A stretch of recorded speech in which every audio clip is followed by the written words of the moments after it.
En Primera de Reyes, capítulo 3, vamos a analizar y vamos a desarrollar una conferencia que se llama La sabiduría en la oración. La sabiduría en la oración. Antes de entrar a este pasaje, la Biblia nos enseña que la sabiduría es una de las bendiciones más grandes que cualquier creyente pueda poseer. En Proverbios capítulo 3, Proverbios 3 del 13 al 18, escribió Salomón: dichoso el hombre o bienaventurado el hombre que haya la sabiduría. En otras palabras, hay que buscarla, porque para hallar tenemos que buscar. El que la encuentra y que obtiene la inteligencia, porque su ganancia, o sea, es mucho mejor ganar y tener sabiduría que toda la plata y que todo el oro que pudieras algún día amontonar.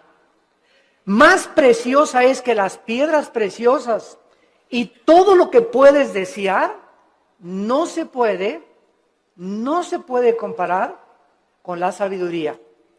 Largura de días está en su mano derecha, en su izquierda riquezas y honra. Sus caminos son caminos deleitosos, todas sus veredas son paz.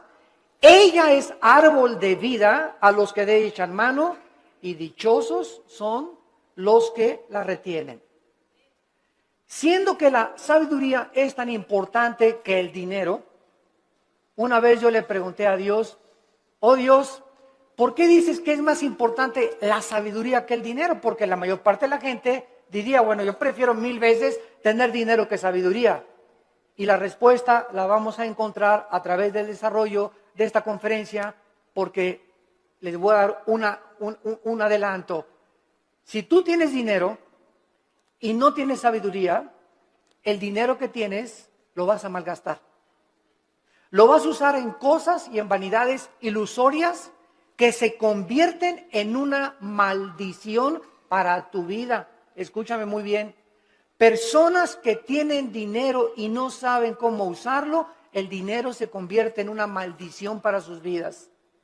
Pero si tú tienes sabiduría antes de tener dinero, cuando tengas dinero vas a saber cómo usarlo, dónde usarlo y a qué horas usarlo. Entonces, cuando nosotros tenemos sabiduría, antes que tener una carrera, antes que tener dinero, antes que casarnos, comenzamos a tener la capacidad de saber usar lo que Dios nos ha dado. La sabiduría tiene una definición que es la siguiente a los que la quieran apuntar. La sabiduría se puede definir como la capacidad o la habilidad para poder entender y discernir qué hacer, cómo hacerlo y cuándo hacerlo. Es la capacidad para poder entender y discernir qué hacer, cómo hacerlo y cuándo hacerlo. También podríamos decir que la sabiduría es la capacidad para saber aplicar el conocimiento. El conocimiento nos lo da la Biblia. Y muchos que me escuchan ya saben que dice la Biblia en Efesios 5, maridos, amen a vuestras mujeres. Eso dice la Biblia, ¿verdad? Y todos los varones dicen, amén, amén, amén. Sin embargo, si yo tengo ese conocimiento nada más intelectual, y en mi casa yo no soy una persona caballerosa con mi esposa, una persona que la respeta, una persona que tiene consideraciones con ella, una persona a la cual yo tengo que tratar como un vaso más frágil, si yo no pongo en práctica lo que yo conozco, no puedo tener sabiduría. La sabiduría entra a mi vida cuando practico lo que yo sé. Porque hay muchos de ustedes que conocen mucho de la Biblia tal vez, o mucho de teología, o que nos están escuchando por televisión, sin embargo, no viven lo que conocen. Dicen una cosa y hacen otra cosa. Y ahí es cuando la personalidad se comienza a desintegrar. Cuando nosotros decimos una cosa y hacemos otra cosa, nuestra mente se comienza a dividir. En la psicología se le llama esquizofrenia, que significa mente dividida. Antes de que se definiera la esquizofrenia, en Santiago capítulo 1, la Biblia decía, hace 2000 años, el hombre de doble alma. Se tradujo el hombre de doble ánimo. La palabra griega es nepesh, que es alma, es inconstante en todos sus caminos. Una persona con la mente dividida no puede ser igual en el trabajo, ni en el autobús, ni en la tienda, ni en el supermercado, ni en la escuela, ni en su casa. Una tiene una personalidad con sus amigos, tiene otra personalidad en la iglesia, aquí llega a la iglesia con cara de San Anselmo o de Santa Rita de Casia. Tiene otra personalidad allá en su trabajo. Son personas que tienen 2 o 3 personalidades porque están desintegrados. Ante sus amigos son aquí, no, allá por aquí. En la iglesia aquí, santo, santo, santo. En su familia son otra cosa. No son de una sola pieza, como decimos en México. Y Dios quiere que tú seas de una sola pieza. Que seas como eres aquí, allá, en la escuela, con tus amigos, a donde quiera que vayas. Y no lo eres porque no eres sabio, porque no tienes sabiduría. ¿Y por qué no tienes sabiduría? Porque no practicas lo que conoces. Ahora, ¿quién nos da esta sabiduría? La Biblia a través del Espíritu Santo. Porque la sabiduría no es amontonar conocimiento, como dicen en este mundo, esa persona es muy sabia, ganó el premio Nobel de Medicina, ganó el premio Nobel de Literatura, y se les consideran, o el científico Stephen Hawking en Inglaterra, que es el científico más grande ateo del mundo, lo considera una persona sabia. ¿A qué le llaman sabia a la gente? A los que tienen mucho conocimiento en determinado área académica. Pero la sabiduría de Dios es la capacidad para vivir, para ser papá, para educar a los hijos, para saber cómo educar a mi esposa, para tratar con el problema de mi hijo, para tratar con el problema de mi hija, para resolver los problemas en mi trabajo. Esta capacidad para resolver problemas en la Biblia se llama sabiduría. Porque hay mucha gente muy inteligente, con mucho conocimiento, sin que sepa cómo vivir. La persona que posee la sabiduría sabe distinguir entre el bien y entre el mal.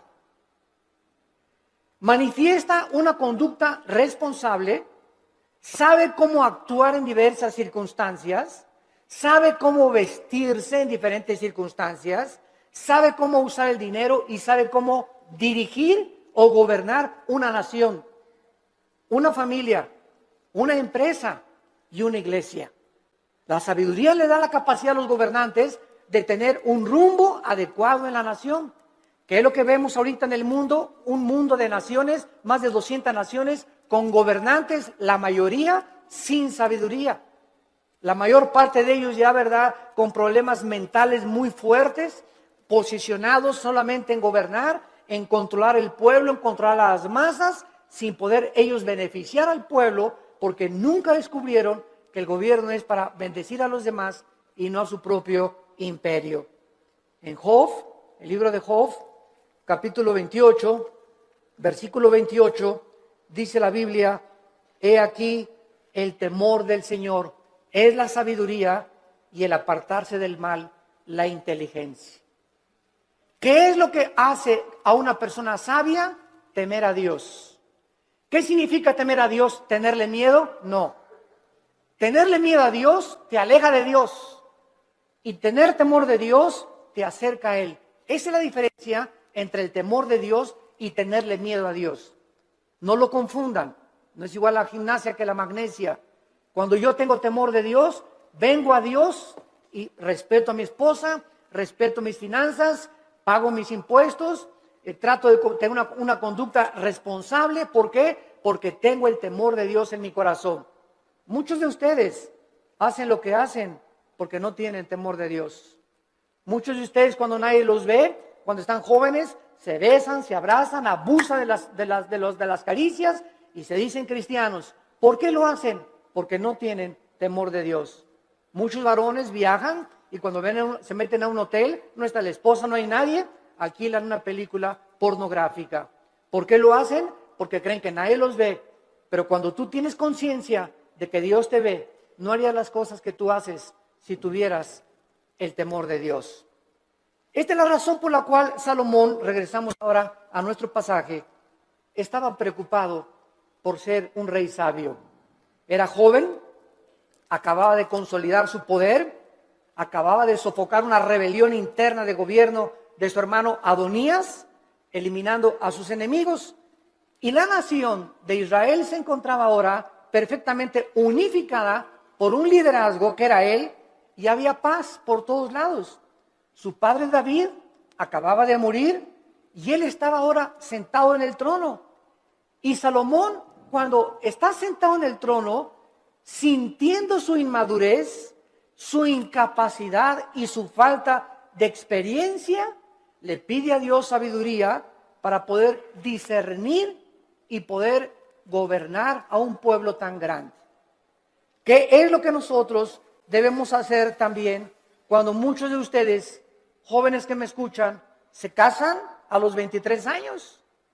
Te casas, chamaca, a los 18 años, tal vez porque te embarazaste antes, o te casas a los 20 años de edad. Dices, ¿verdad? Dios mío, tengo 23 años y estoy casado. Y ahora tengo que trabajar y voy a tener que tener sabiduría para educar a mi esposa, para saber qué empleo poder tener, para saber cómo educar a mis hijos. Dios mío, reconozco mi incapacidad. Señor, reconozco mi inmadurez. Oh, Dios mío, ayúdame. Y cuando nosotros tenemos esa actitud de reconocer, Padre, ahora mi negocio creció, las iglesias crecieron, ahora tengo más hijos. Señor, no sé cómo manejar esto. Para eso está Dios, para darnos la sabiduría, la capacidad de saber qué hacer. Y no hablarle a Walter Mercado, ni a la doctora Corazón, ni al psiquiatra, ni al psicólogo, sino consultar en su palabra. Aquí en la Biblia se encuentran los consejos de la sabiduría y de la inteligencia. Esto es lo que Salomón adquirió cuando se sentó. Y vamos ahora a darle lectura al primer capítulo del primer libro de los Reyes, capítulo 3. Y vamos a ver en primer lugar algunas cosas que nos comienzan a vislumbrar el corazón de Salomón antes de entrar en el tema principal de la conferencia. Veamos en primer lugar en el versículo 1 el compromiso político y diplomático que Salomón comenzó a ejercer. Salomón hizo parentesco con Faraón, rey de Egipto, pues tomó la hija de Faraón y la trajo a la ciudad de David. Entre tanto que acababa de edificar su casa y la casa de Jehová y los muros de Jerusalén alrededor. Salomón, entrando a su reinado, inmediatamente supo que necesitaba a Egipto, que necesitaba a Siria, que necesitaba a Jordania, que las naciones de alrededor eran importantes para poder tener una buena relación política y diplomática. No quería la guerra. Entonces, Salomón, en aquel tiempo, los países hacían alianzas dando a la hija del rey al hijo del otro rey o al rey mismo. Entonces, los matrimonios en tiempos de Salomón eran por compromiso político. No necesariamente Salomón se enamoró de la hija de Faraón, tal vez ni la conoció, sino simplemente al ser la hija de Faraón de Egipto y casarse con Salomón, rey de Israel, Egipto e Israel hacían una unidad, hacían un compromiso a través del matrimonio. Es lo que significa la palabra hebrea parentesco en el versículo 1. No veo que muchos tengan sus Biblias en esta mañana. Trajeron el Calimán. La palabra parentesco es la palabra chatán en el hebreo. Chatán, que significa compromiso a través de un matrimonio político. Es la palabra que usaban para poder llevar a cabo los matrimonios políticos. Muy bien. Sin embargo, cuando Salomón adquiere el compromiso por política y diplomacia con la hija del faraón, Salomón estaba violando una ley que dice en el libro de Deuteronomio, capítulo 17, versículo 14, Deuteronomio 17, 14, que Dios había dado en el monte Sinaí a Moisés para los gobernantes. Dice Deuteronomio 17, versículo 14, cuando hayas entrado en la tierra que Jehová tu Dios te da, y tomes posesión de ella y la habites, y digas, pondré un rey sobre mí, como todas las naciones que están en mis alrededores, ciertamente pondrás por rey sobre ti al que Jehová Dios escogiere. De entre tus hermanos pondrás rey sobre ti. No pondrás hombre extranjero que no sea tu hermano, pero él no aumentará para sí caballos, ni hará volver al pueblo a Egipto, con el fin de aumentar caballos, porque Jehová los ha dicho, no se vuelvan nunca por este camino. Versículo 17, ni tomará para sí muchas mujeres. Dios siempre estuvo en contra, ¿verdad?, de la poligamia, siempre, siempre. El hecho que Salomón y el hecho que David hayan tenido varias mujeres no implica que era la voluntad de Dios, porque la voluntad de Dios es doble. La voluntad de Dios es permisiva y la voluntad de Dios es directiva. Dios te da permiso de que te cases con ese roto quinto patiero. Dios te da permiso de que te hagas socio de esa persona que no es cristiana. Pero no significa que al permitirte Dios que hagas lo que hagas, no significa que era su voluntad que te casaras con ese muchacho o con esa muchacha, porque lo hiciste encaprichado en hacer algo y Dios nos deja que nosotros recojamos las consecuencias de lo que hemos arado y de lo que hemos sembrado. La cosecha es de nosotros, pero no significa que era la voluntad directiva de Dios. La voluntad directiva de Dios es: yo tengo para ti una mujer que te va a ser fiel, que va a ser la mujer de tus hijos. Espera el tiempo en que yo te la traiga. Si tú te impacientas, te casas con la equivocada y te va como infierno. Y después cuando te cases, pues es que Dios, si hubiera querido, hubiera impedido que me casara con Chencho. ¿Sabes una cosa? Dios te dejó que te casaras con Chencho y claro que lo podía impedir, pero si lo hubiera impedido, hubiera violado tu libertad, el libre albedrío. Y ya no seríamos, ¿verdad?, personas, agentes morales, seríamos robots y seríamos títeres de un Dios que Él hace lo que Él quiere. Y Él nos ha dado el libre albedrío para que seamos responsables de las decisiones y las consecuencias que las decisiones que hagamos vamos a recoger. Vamos a ver después cómo acabó Salomón precisamente por estas decisiones equivocadas que llevó a hacer. En segundo lugar, dice el versículo 2 que hasta entonces, o sea, hasta el tiempo de Salomón, el pueblo sacrificaba en los lugares altos, donde regularmente los paganos hacían los sacrificios. Y Dios nunca quiso que Israel sacrificara en los lugares altos, pero hasta que Salomón acabó el templo y se ofrecieron sacrificios en el lugar donde Dios quiso que se ofrecieran, Dios permitió que se llevaran a cabo sacrificios en los lugares altos. Dice el versículo 2, porque no había casa edificada al nombre de Jehová hasta aquellos tiempos. Salomón tenía una capacidad, en segundo lugar, como constructor. Si ustedes leen todo el primer libro de Reyes, es increíble la arquitectura, la hermosura de la decoración del templo de Salomón, de los cuadros que mandó traer. Tenía 12, su trono tenía leones de oro en las escaleras. Su trono donde Salomón se sentaba era de oro puro. Nunca ha habido, nunca en la historia, ni Bill Gates, ni el señor Slim, ni los Kennedy, ni los Rothschild, ni ningún millonario ha tenido el dinero que ha tenido y las riquezas del rey Salomón. Pero al mismo tiempo que Salomón ha tenido las riquezas inimaginables que cualquier persona haya podido alcanzar, ni los árabes tampoco, ni los sheiks en Arabia, Salomón al mismo tiempo, vamos a ver, era el hombre más sabio de toda la historia que ha existido. El hombre más sabio, imagínense, tenía millones de billones de riquezas y al mismo tiempo tenía la sabiduría que al final de su vida la hizo a un lado y pues ya es otro cantar, ¿verdad? Él se aparta de Dios, apostata y después regresa a Dios y escribe el libro de Eclesiastés, que es el compendio de sabiduría después de Proverbios más grande de toda la Biblia, el libro de Eclesiastés. Muy bien, ahora sí, vayamos a comenzar a analizar esta oración que Salomón, consciente de su inmadurez, comienza a hacerle a Dios. Dice el versículo 5, y se le apareció Jehová a Salomón en Gabaón. Se le apareció Jehová a Salomón en Gabaón. ¿A cuántos de ustedes se les ha aparecido Dios? Todos podemos decir, ¿verdad? A ninguno. Pero esto es una verdad parcial, porque cada vez que hables la Biblia, se te aparece Dios.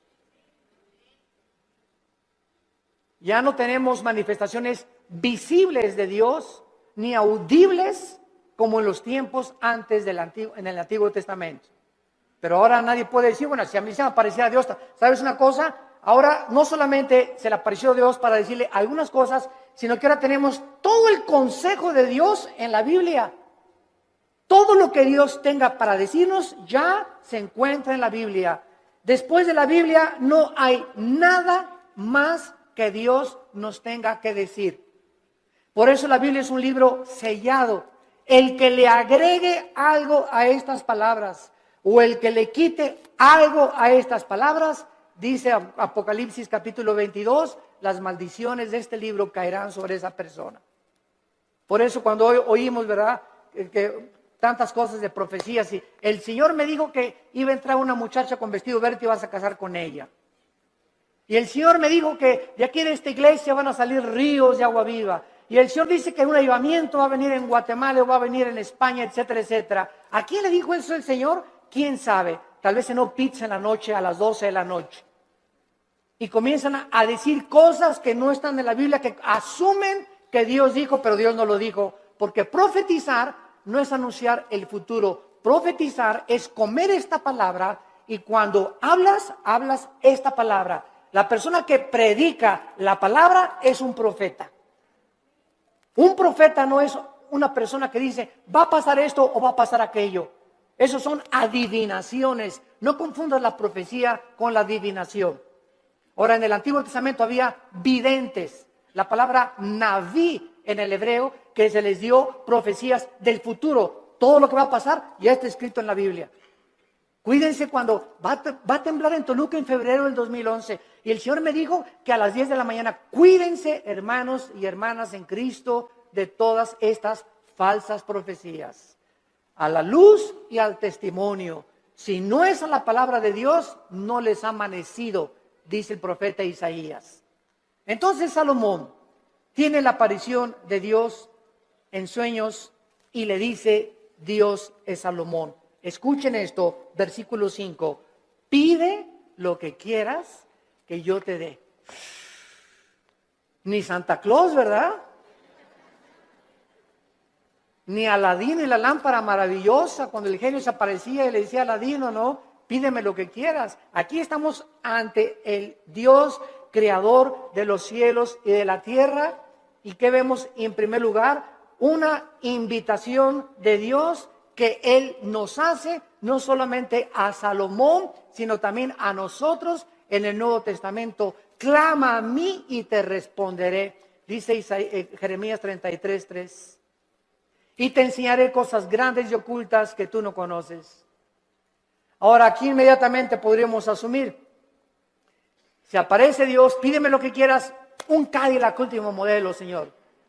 Una casa allá por allá, una mujer bellísima. Todas estas son las cosas que el mundo pediría cuando no tienen un corazón para Dios. Pero lo que hace Salomón es lo que nos va a enseñar, que Dios se agradó tanto de lo que le pidió Salomón, que Dios se lo dio. Entonces vamos a descubrir en esta mañana que cuando nosotros oramos conforme a la voluntad de Dios, Dios nos concede las peticiones que le hayamos hecho. Esta palabra que Dios usa para pedir, Saal, en el hebreo, se usa 8 veces en este solo capítulo. Y lo primero que vemos es el verdadero incentivo para orar. ¿Qué es lo que nos debe motivar para orar? Que al Dios que le estamos pidiendo es un Dios generoso. Toda buena dádiva y todo don procede del Padre de las luces, Santiago capítulo 1, en el cual no hay sombra ni variación alguna. Y el que tenga falta de sabiduría, Santiago capítulo 1, el que tenga falta de sabiduría, pídasela a Dios que se dará sobreabundantemente. Efesios 3:20, y aquel que es poderoso para hacer todas las cosas mucho más abundantemente de lo que le pedimos o ni siquiera nos imaginamos, según el poder que actúa en nosotros. Esto es muy importante porque mucha gente, yo he conocido que dicen, ay Señor, Señor, por favor, y creen que Dios está por allá lejísimos, ¿verdad? Y te pido, Señor, y gritan y se tiran y se revuelcan en el piso, etcétera, etcétera, y lloran. Y dice Efesios 3:20 que lo que le pedimos a Dios lo responde de acuerdo al poder que está afuera o adentro. ¿Perdón? Según el poder que actúa dentro de nosotros. Entonces, dentro de nosotros está el Espíritu Santo. Yo solo tengo que hincarme en el secreto de mi oración y entrar en comunión con Dios, y Él me está oyendo, Él está dentro de mí, y no tengo que buscar manifestaciones de Dios externas, porque el poder está dentro de mí.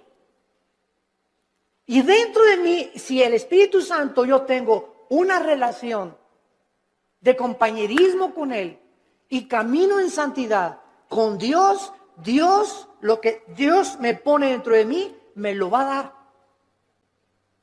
Porque Dios se agrada cuando le pedimos conforme a su voluntad.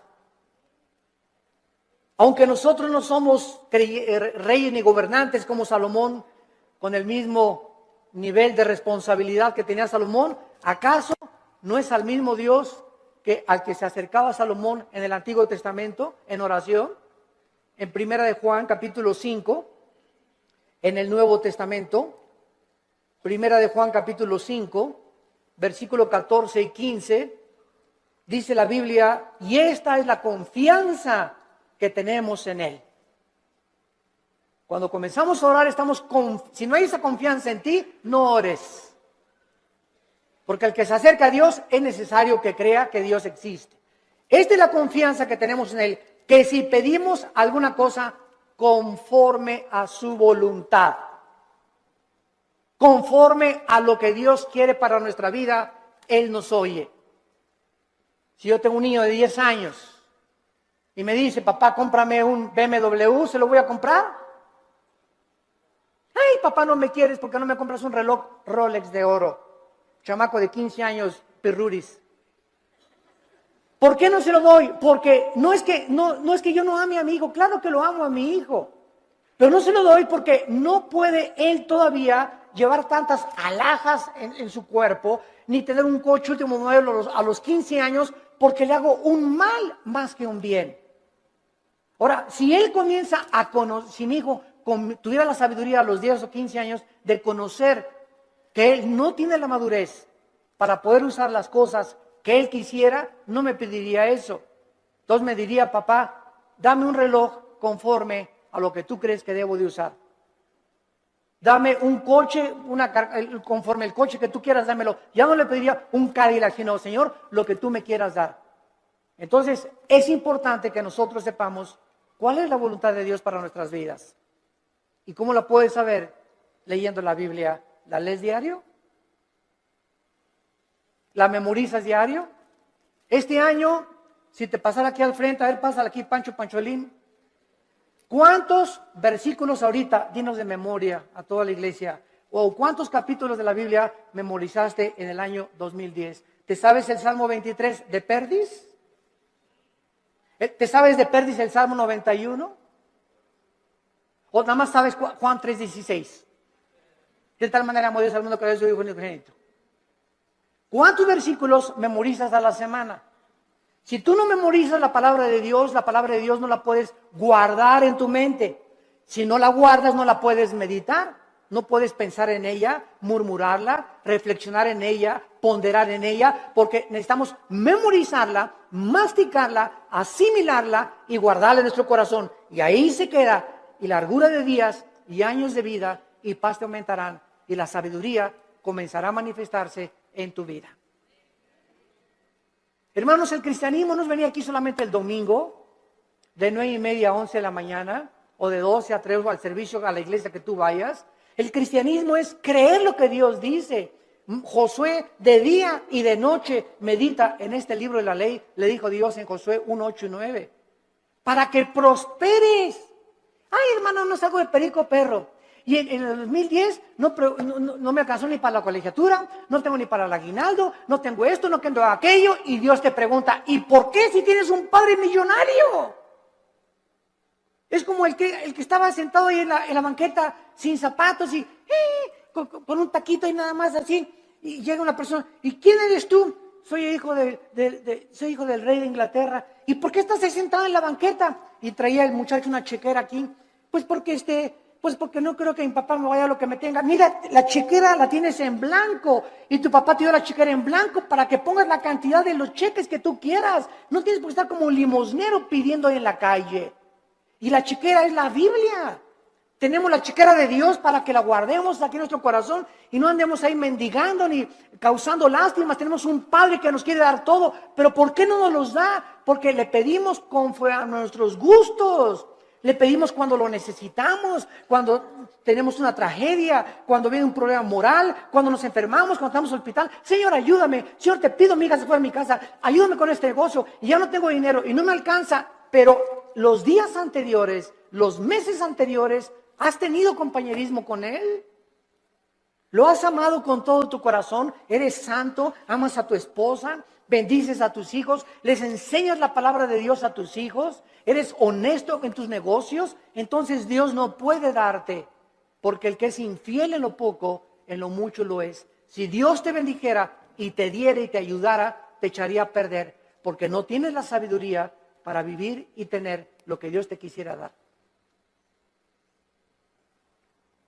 Reflexionen y mediten en esto profundamente, santos de Dios. A continuación, dice el versículo del 6 al 8, no solamente que tenemos el incentivo para orar, la generosidad de Dios. Ahora veamos el fundamento de la oración, la seguridad de que Dios nos va a oír. Dice el versículo 6 y 7, Primera de Reyes capítulo 3, si Salomón dijo, dame un Cadillac, hazme millonario, dame $1,000,000 y le doy $500,000 de ofrenda a la iglesia. Es la oración de casi todos los cristianos.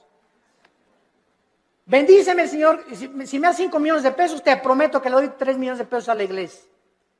¿Sabes una cosa? Te dice, ¿cuánto tienes ahorita en el bolsillo? Pues ahí tengo como unos 5,000 pesos. Primero sé fiel con los 5,000 pesos antes que me pidas 5 millones de pesos. Y si no has sido fiel con lo poquito que te he dado, tampoco lo vas a hacer cuando yo te lo dé. A mí no me ves la cara, dice el Señor. Dios no puede ser burlado. Entonces tenemos que entender eso, ¿verdad? Vean ustedes ahora cuando Dios le dice a Salomón, pídeme lo que quieras.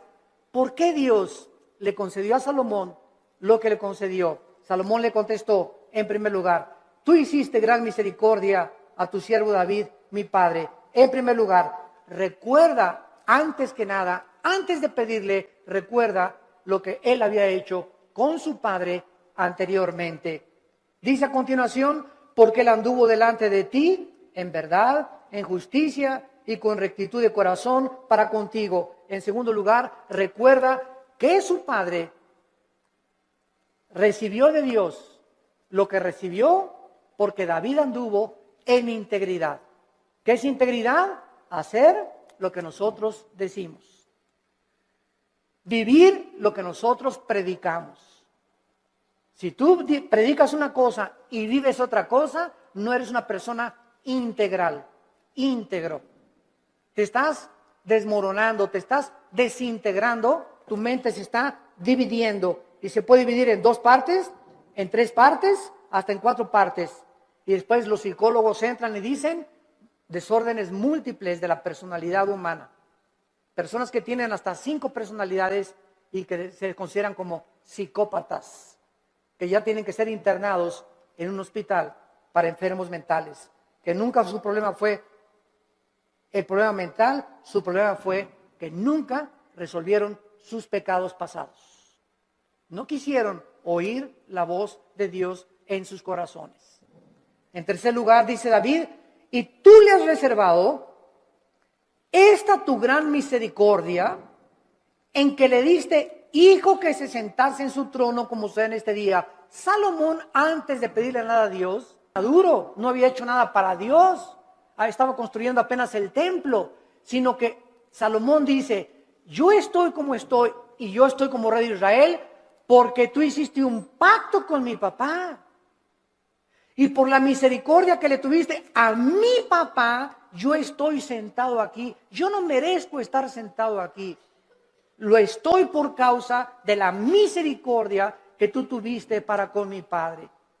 Y esto es algo muy importante porque muchos de ustedes están donde están por las oraciones de tu mamá, por las oraciones de tu padre, tal vez las oraciones de tu abuelo que tú no llegaste a conocer. Pero Dios nos ha prometido, la generación de los justos será bendita. La generación de los justos será bendita y sus hijos heredarán la tierra. Salmo 112, 1 y 2. ¿Qué significa esto? Que aunque tengamos nosotros todavía hijos que vemos que no vienen al camino, yo conozco muchos grandes hombres de Dios, muchos misioneros que murieron y sus hijos no eran cristianos y se salvaron después de que se murieron los papás. Pero Dios cumplió su palabra. Entonces, el hecho que muramos y no alcancemos a ver a muchos de nosotros, a todos nuestros hijos salvos, no implica que Dios no va a cumplir su palabra. Dios va a cumplir su palabra. Y nuestros hijos son benditos. Y aunque ahorita pertenezcan muchos al diablo, Dios los va a arrebatar de sus garras. ¿Y sabes por qué? Por la misericordia que Él tiene con nosotros, sus padres, que caminamos con Él. Pero si tú no eres un padre que caminas con Dios, si tú no eres un padre fiel con Dios, si tú no caminas en santidad, estas promesas no pueden tener cumplimiento. La misericordia de Dios es sobre los que le temen y sobre de ellos hará conocer sus pactos. Y vemos enseguida cuando le dice Dios, cuando le dice Salomón en el versículo 6, finalmente, tú le has reservado esta misericordia en la que le diste hijo que se sentase en su trono, como sucede en este día. Vemos la fidelidad de Dios de una forma maravillosa. Y dice la Biblia en el versículo 7, ahora pues Jehová Dios mío, o sea, habiendo reconocido Salomón la misericordia que Dios tuvo para con su padre y el hecho que él esté donde está, que lo hacía indigno, tú me has puesto a mí, tu siervo, por rey en lugar de a mí, padre, y yo soy joven y no sé cómo entrar ni salir, y tu siervo está en medio de tu pueblo, al cual tú escogiste, un pueblo grande que no se puede contar ni tampoco enumerar. Salomón finalmente comienza a orar porque al recordar la misericordia con su padre, sabe que lo que Dios dice lo cumple.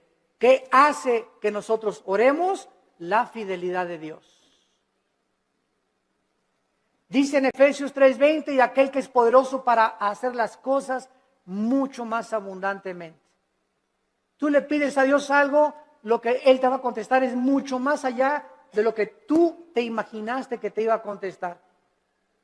Yo recuerdo, les conté hace algún tiempo, en 1977, 78, yo comencé a entrar al ministerio de tiempo completo. Yo trabajaba en un hotel en Acapulco, el hotel que es ahora el Emporio, creo, el Continental, estaba de gerente general del hotel. Y cuando entro en el 77, 78, me fui de misionero con unos misioneros norteamericanos. Nos llevaron a la Sierra de Guerrero, con la frontera con Oaxaca, Coajiquinapa, la Costa Chica, la Costa Grande. Todo eso anduve 3 años de misionero.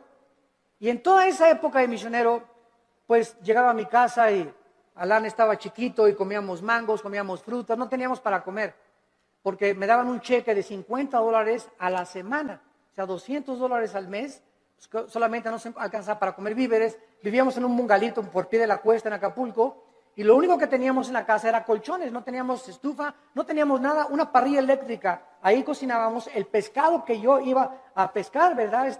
Al mar.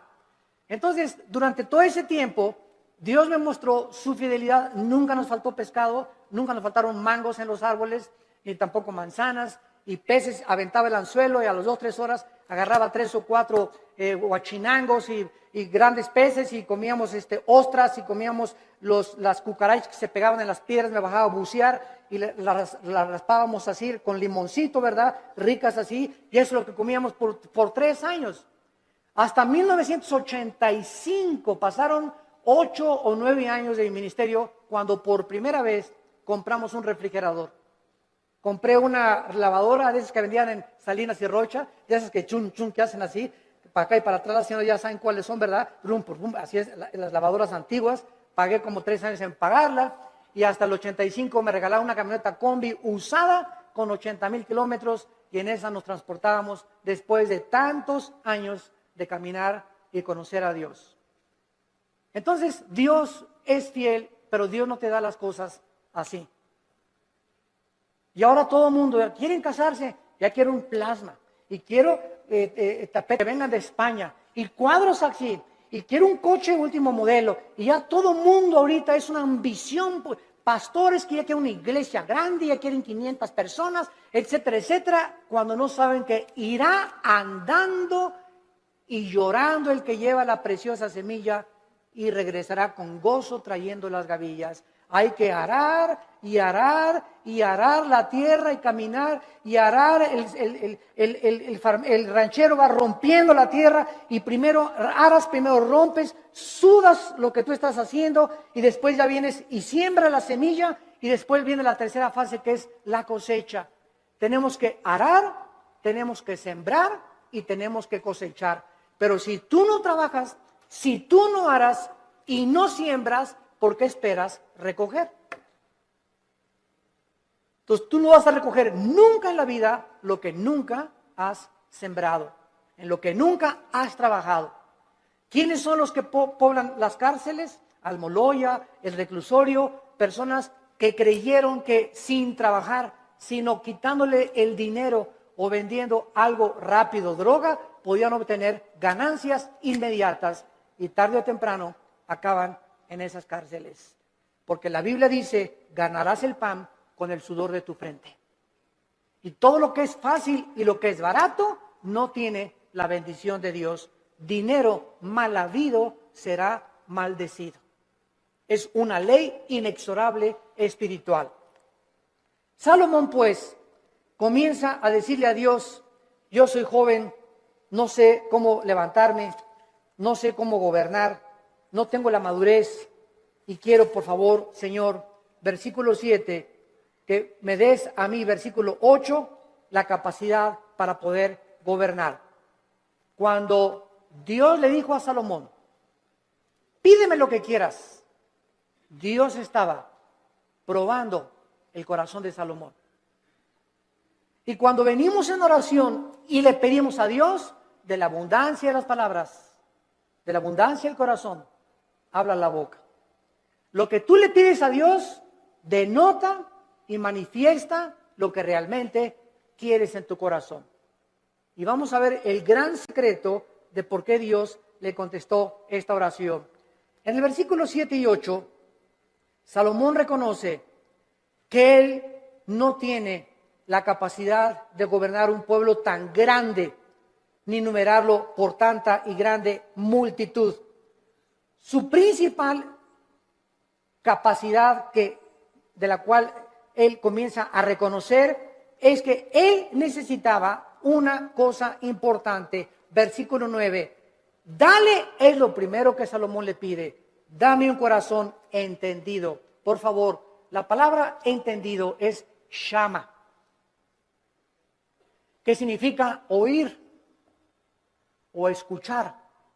Vamos a ver, vamos por orden, esto es muy importante, síganme con cuidado. dame un corazón que sepa escuchar a la gente. Es lo que significa entendido. Shama, viene de la palabra hebrea Shema. Cuando dicen Deuteronomio 6, Shema Yisrael Adonai Elohim Adonai Echad, se tradujo, oye Israel, Jehová tu Dios, uno es. Shema, oye, Shama aquí es escuchar. Dame un corazón, Shama, que sepa escuchar. Ahora, dice el versículo 9, que sepa escuchar para juzgar a tu pueblo y para discernir entre lo bueno y lo malo. Vean ustedes con cuidado lo que Salomón está pidiéndole a Dios. Señor, permíteme presentarme ante tu pueblo. Supongamos que ustedes son el pueblo de Dios. Y un gobernante necesita oír. Un pastor necesita, para dar consejería, oír. Pero cuando nosotros oímos, y muchas veces lo que los gobernantes oyen del pueblo, no siempre es la verdad, ¿correcto? Porque ve una señora, y mi esposo esto y el otro, y bla, bla, bla, bla, y bla, bla, bla, bla. Y el pastor o el cristiano que oye a la esposa y asume que la esposa tiene razón, sin haber oído la otra parte, al esposo es una persona sin inteligencia ni tampoco discernimiento. Entonces, no creas todo lo que la gente te dice. Y ya supiste que fulano y tal, bla, bla, bla, bla, bla, bla, bla, bla. Y ya supiste que fulanita la vio la noche y bla, bla, bla, bla. Y ya viste lo que se dijo ese pastor que bla, bla, bla, bla, bla, bla. Ten mucho cuidado cuando tú oigas y asumas que lo que te están diciendo es verdad. Entonces, ¿qué necesitamos para saber si lo que nos están diciendo es verdad o no es verdad? Necesitamos discernimiento. Y el discernimiento es una capacidad que el Espíritu Santo da para poder distinguir entre el bien y entre el mal, entre la mentira y la falsedad, entre lo que es real y lo que no es real. Y esta capacidad no la da ningún libro, ninguna escuela, ningún seminario, la da escucharlo a Él. Cuando tú vienes a la Biblia, ¿a quién estás oyendo? A Dios. Y tu contacto con la Biblia es diario, la lees y la memorizas y la guardas y la lees en la mañana y antes de acostarte y estás en contacto con la Biblia. Entonces, al estar oyendo a Dios, automáticamente el Espíritu Santo, la palabra de Dios la convierte en discernimiento.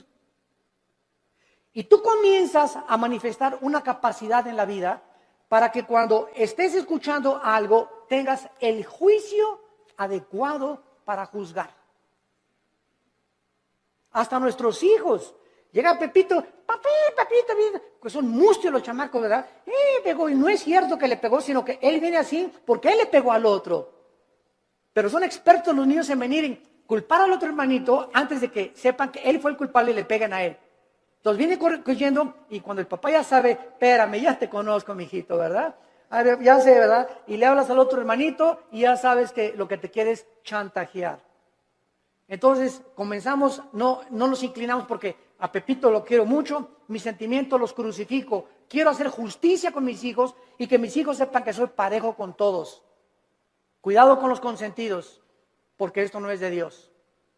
Este fue el problema de José en el Antiguo Testamento, cuando su padre Jacobo lo consintió demasiado, los hermanos comenzaron a tener envidia y acabaron vendiéndole a Egipto.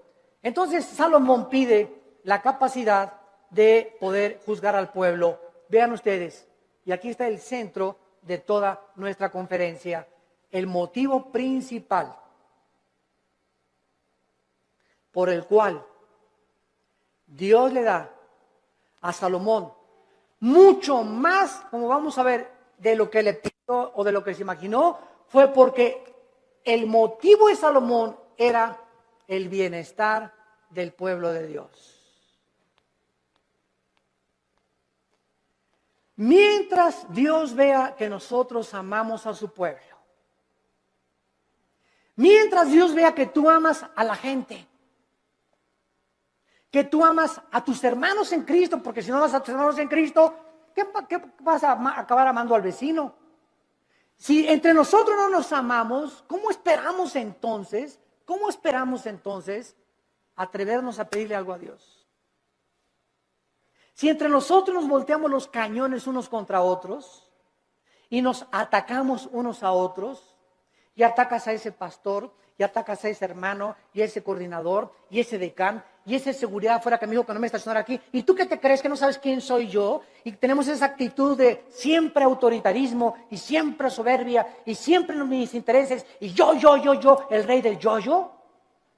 ¿Cómo puedes entonces esperar tener sabiduría, inteligencia y discernimiento espiritual? Nunca lo tendrás. Porque Dios quiere que seamos humildes unos con otros, que nos perdonemos unos a otros, que nos aceptemos con todos nuestros defectos, unos a otros, que nos toleremos y nos aguantemos como Cristo nos perdonó y nos soportó en la cruz. Y si Dios me aguantó con todo el costal de barbaridades y de cochinadas y de pecados que yo traía y fueron puestos en la cruz, ahora me dice Dios, ve y tú haz lo mismo con los demás. Ama a mi pueblo, dice el Señor, porque por el amor que os tuviereis, el mundo sabrá que sois mis discípulos. Pero si estamos entre nosotros con celos y envidias y críticas y calumnias y maldiciones y esto y el otro y por aquí y por allá, es un pueblo carnal. Son los que se van a quedar en el desierto, nunca van a entrar a Canaán, nunca tendrán la bendición, nunca tendrán respuesta a sus oraciones, porque nunca quisieron morir a sí mismos. Nunca tendrán sabiduría. Navegarán siempre por diferentes aguas, como veletas en la vida, llevados por todos vientos de doctrina. Nunca tendrán el timón en sus manos, su vida, su barco, nunca tendrá curso, siempre irá donde va el viento. Como veletas, como veleros, sin un motor, sin sabiduría, sin convicciones, porque nunca amaron al pueblo de Dios. Amados, amémonos unos a otros. En 1 Corintios, en el Nuevo Testamento, para terminar, capítulo 12, ¿qué encontramos en Corintios 12, 13 y 14? 3 capítulos dedicados a los dones espirituales. El capítulo 12 pone el cimiento de los dones. El capítulo 14 explica qué son las lenguas. Y el capítulo 14 nos dice claramente, ¿verdad? El 14 nos dice que son las lenguas y el 13 nos dice qué es realmente lo que más le importa a Dios. El amor. Pero vean ustedes en 1 Corintios 12, versículo 4 al 7, la congruencia y la consistencia de la verdad de la Biblia. 1 Corintios 12, 4. Ahora bien, hay diversidad de dones, pero el Espíritu es el mismo. Hay diversidad de operaciones, pero Dios que hace todas las cosas, todos el mismo. Versículo 7, importantísimo. Pero a cada uno, a Pancho, a Carmelita, a Josué, a Pepe, a Carlos, o sea, no hay nadie de los que me están escuchando que sean cristianos que no tenga dones. Todos tenemos dones y miren lo que dice, pero a cada uno le es dada la manifestación del Espíritu para provecho. La palabra provecho es la palabra sumiero en el griego, que significa para el beneficio de los demás. Mis dones no son para mí, son para los demás, para edificarlos a ustedes. Por eso en Corintios 14 Pablo dice, en la iglesia, por favor, no hablen en lenguas. Porque en la iglesia, si se ponen todos a hablar en lenguas, y trae fulano de tal a su mamacita, y el otro trajo al diputado, y el otro trajo un licenciado, y el otro trajo un doctor, y trajo a sus amigos, y entra a una iglesia donde parece un manicomio, y ¿dónde estoy en el manicure? Van a decir, ¿qué es esto? Dice 1 Corintios 14, van a decir que están locos. Entonces, en la asamblea, cuando estén todos juntos, si quieren hablar en lenguas, que sea por turno y con intérprete. Y si no hay intérprete, cállate. Y no estés ahí en la iglesia, ala, saca la bazuca con las lenguas de la milicia, ¿verdad? Y la persona que está junto a ti, ¿qué le pasa, verdad? Que denle su chocho. ¿Por qué no hablamos las lenguas? Porque no son para nosotros, son para edificar. Y cuando hablamos todos no estamos edificando a nadie. Tal vez creemos que nosotros mismos, pero no se trata a nosotros, se trata a los demás. Los corintios eran tan carnales, como todavía hay muchas iglesias actualmente que no han entendido el uso de los dones espirituales. Nunca son para nuestra edificación, es para la edificación de los demás. Les es dado el Espíritu para provecho. Dice 1 Corintios capítulo 14. El que profetiza, versículo 3. Habla a los hombres para edificación. Versículo 4. El que habla en lengua extraña, así no se edifica, pero el que profetiza edifica a la iglesia.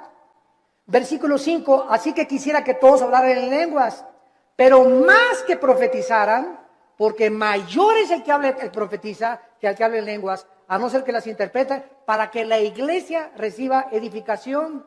Versículo 12, así también ustedes que anhelan dones espirituales, procuren abundar en ellos para edificación de la iglesia. Más de 7 veces en un capítulo dice Pablo, los dones son para los demás, para el beneficio común, viven para los demás. Padre, dame sabiduría, no para ser sabio, para educar a mi familia. Padre, dame sabiduría para ser pastor y ser un pastor que sepa aconsejar para poder bendecir a tu pueblo. Padre, dame propiedades o dame bienes materiales conforme a ti para edificar a tu pueblo. No nos interesa para mí, para edificar a tu pueblo. Cuando nosotros tenemos en el corazón el pueblo de Dios, Dios bendice sobreabundantemente. Porque nadie vive para sí mismo, vivimos para los demás. Y el secreto de la felicidad, como les decía ayer en el desayuno, es vivir para los demás. Ahí se encuentra el secreto de la felicidad. Tu casa es úsala para la gloria de Dios. Tu coche, úsalo para transportar hermanos, úsalo para el reino de Dios. Tu dinero, úsalo para el reino de Dios. Dios no está en contra que tengas ahorros ni que tengas dinero, pero no ahorres más de lo debido, no seas más avaro, no tengas más propiedades de las debidas, porque te conviertes en persona avariciosa. Estás guardando ya de más y mañana te vas a petatear. Mañana cuelgas los tenis, como dicen los jóvenes. Mañana partimos tal vez a casa y lo que has hecho, ¿para quién se le quedó cuando se pudo usar para la gloria de Dios? Cuando tenemos ya esa visión, Dios nos comienza a derramar abundantemente todas aquellas cosas que Él anhela, porque Él busca instrumentos a través de los cuales Él pueda canalizar su gracia y sus bendiciones para los demás. Abraham, desde el principio de la Biblia, Abraham, te voy a bendecir para que tú seas bendición a las naciones. Todo lo que Dios nos da no es para echarle aquí y aquí y aquí. Dios me da para darlo. Dios me da para darlo. Si Dios me da y lo sigo guardando y no lo saco, me va a romper las bolsas y lo que tengo no lo voy a aprovechar. Y entonces el diablo viene, como dice Malaquías 3, el devorador, y se lleva aquello que le pertenecía a Dios. Nos comienza a robar lo que le pertenecía a Dios, porque no hemos entendido que la sabiduría es para bendecir al pueblo de Dios. Gracias por tu palabra, Señor, en esta mañana.